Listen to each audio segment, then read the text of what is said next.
السلام عليكم ومرحبا بكم في الفيديو ديال اليوم. في هذا الفيديو غادي نحكي لكم على واحد الموضوع اللي يقدر يغير حياتكم الا كنتوا طلبه ولا حتى الا كنتوا باغيين تبدلوا المسار المهني ديالكم.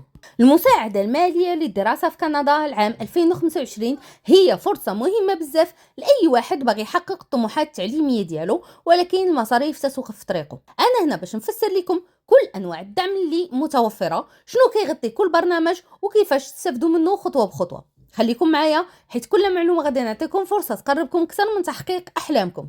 المساعده الماليه للدراسه او كما معروف اختصارا ب AFE هي من اهم البرامج اللي كتوفرها الحكومه ديال كيبيك باش تعاون الطلبه ماديا في المسار الدراسي ديالهم. هذا البرنامج كيعتمد على تقديم الدعم المالي اللي كيكون اما على شكل قروض او منح او هما بجوج، والغرض منه هو تخفيف العبء على الطلبه وتوفير ظروف ملائمه لهم باش يركزوا على الدراسه بلا ضغط مادي كبير. الدعم المالي اللي كيوفروا البرنامج كيغطي بزاف ديال الجوانب. اولا كيهتم بالمصاريف الدراسيه المباشره بحال الرسوم ديال التسجيل في الكليات او الجامعات، وهنا كيتكلف البرنامج تغطيه جزء كبير من هذه المصاريف الا ما قلناش كلها. ثانيا كيشمل الدعم ايضا الادوات الدراسيه اللي كيحتاجها الطالب بحال الكتب، المراجع وحتى الاجهزه الالكترونيه اللي ممكن تكون ضروريه بحال لي زورديناتور.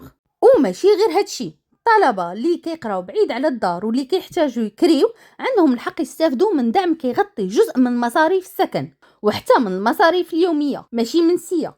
البرنامج كيساعد الطلبه يخلصوا الحاجيات الاساسيه ديالهم بحال المأكل، المواصلات وحتى الانترنت، واللي حاجه ضروريه للدراسه في هذا الوقت. ولكن باش تستافد من هذا البرنامج خاصك تحقق مجموعه من الشروط اللي كتعكس الوضعيه ديالك سواء الشخصيه او الدراسيه. ونبداو اولا بالجنسيه والاقامه. البرنامج موجه فقط للناس اللي عندهم الجنسيه الكنديه او اللي مقيمين بصفه دائمه، وحتى الناس اللي عندهم وضعيات لاجئ او شخص محمي. ولكن الشرط الاساسي هو انك تكون ساكن في كيبيك وعندك علاقه مستمره بهذا الاقليم. بالنسبه للدراسه خاصك تكون مسجل في واحد المؤسسه اللي معترف بها من طرف الحكومه بحال الجامعات، المعاهد او حتى المدارس التقنيه. وماشي غير هادشي، خاصك تكون كتقرا بدوام كامل او لا عندك وضعيه كتخليك كانك كتقرا بدوام كامل، مثلا الا كنتي مريض وعندك شهاده كتبت هذه الحاله، او لا انك مسؤول على اطفال صغار tu prends en charge des enfants chez toi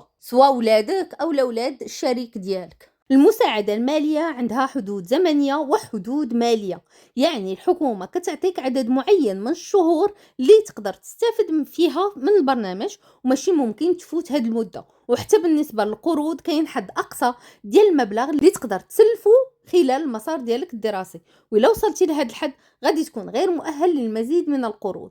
دونك كيف ما غادي يبان لكم هنايا في هذا لو طابلو اللي صوت لكم، ففيه ان ريزومي اللي فيه لي بيريود دادميسيبيليتي ولا ليميت ديال لي مونطون اللي تيتعطاو على حساب لو نيفو ديتود. دونك داكشي علاش انا كنصح الناس هنايا اللي باغيين يمشيو لي زيتود انهم يختاروا فريمون هذاك ليتود اللي باغيين يديروها ولو ميتي اللي باغيين يديروه من بعد باش ما يضيعوش لي زاني ديتود، حيت من بعد غادي تبدا تخلص من جيبك. واخيرا الشرط اللي كيحدد واش تستافد ولا لا هو الموارد الماليه ديالك. البرنامج موجه للناس اللي فعلا محتاجين الدعم، يعني الحكومه كتشوف واش عندك مداخيل كافيه باش تخلص القرايه ديالك بوحدك او لا. الا ما كانش عندك هاد الامكانيات غادي تكون فرصه كبيره باش تحصل على المساعده. وهنا راه ماشي غير نتايا، الا كنتي عايش مع والديك فهما تيشوفوا حتى لي ريسورس ديال الوالدين، الا كنتي مزوج وعايش مع لو بارتنير ديالك فهما تيشوفوا حتى لي ريسورس دو بارتنير. هنا كيكون بحال الا لي ريفوني فاميليال عليهم تيحسبوا.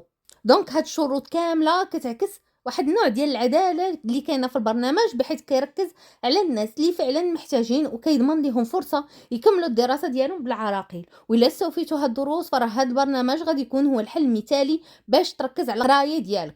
وهنا كيف ما سبق وقلت في الفيديوهات اللي فايتين هو انني ديما تنعطي نصيحه للناس اللي يلاه جايين لكندا ك دي ريزيدون بيرمانون سورتو انهم يمشيو يتوجهوا للدراسه، لانك كتستوفي كاع هاد الشروط تقريبا. اما الا دخلتي لديك المعمعه ديال سوق الشغل كيبداو عندك دي ريفوني والقضيه كتولي عندك مزيره باش ترجع تقرا. فاحسن حاجه تقدر ديرها وانت يلاه جاي هي انك تشوف لو ميتي اللي بغيتيه، سواء دير ليكيفالونس ديالتك وتشوف لي زيكسبيريونس اللي دوزتي وتدخل باغ اكسبيريونس، او لانك تدخل على حساب لي ديبلوم وتكمل، اولا تعاود تو كور في ان ميتي جديد اللي كان كيعجبك اولا اللي ولا يعجبك ودوموندي في لو كيبيك. التقديم ديال الطلب ديال لايد فينونسيير تيكون ساهل، ولكن خاصو يكون منظم. كتدخل الموقع ديالهم ديال لايد فينونسيير او زيتود اون لين، وكتعمر الطلب ديالك مع كاع الوثائق بحال شهاده التسجيل، وثيقه توضيح المصاريف الدراسيه، تصريح بالدخل، او اثبات الوضع الاجتماعي. المهم تبع لي زيتاب، يعني ماشي صعيبه، ايتاب باغ ايتاب. ومن بعد هما تيطلبوا على حسب لو دوسي ديالك، تيطلبوا انك تصيفط سيغتان دوكيومون. كيف ما سبقت قلت لكم، انا بالنسبه لي هذا البرنامج فرصه ذهبيه للقادمين الجدد باش يركزوا على الدراسه ديالهم وما يفكروش بزاف في المصاريف، لان كتكون واحد لا سورس دارجون اللي كتخليك كوميم مرتاح وتفكر في قرايتك وفي تحسين الوضعيه ديالك.